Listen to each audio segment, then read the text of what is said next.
Promouvoir les principes de bonne gouvernance dans l'administration publique, un document de référence est en gestation pour les ministères en charge de l'éducation, de l'enseignement secondaire et supérieur, ainsi que du travail. Le document au stade d'avant-projet est appelé Code éthique et de déontologie.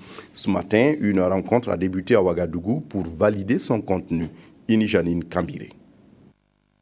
Les avant-projets de code d'éthique et de déontologie soumis à la validation des participants issus du ministère de la fonction publique, du travail et de la sécurité sociale, de celui de l'éducation nationale et de l'alphabétisation et de celui des enseignements secondaires et supérieurs ont été élaborés dans un contexte national particulier.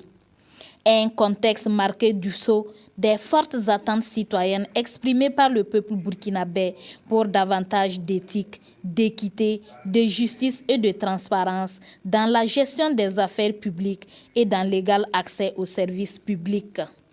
Il s'agit d'un contexte de transition qui est marqué par la mise en place d'un instrument fondamental aussi qui doit guider cette transition.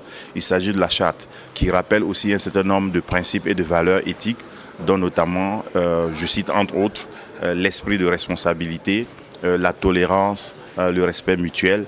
Je crois que toutes ces valeurs-là doivent être consacrées non seulement dans les instruments qui sont utilisés par les agents publics, mais aussi et surtout être mises en pratique. En 2014, 10 codes d'éthique et de déontologie ont été élaborés au profit des 10 ministères.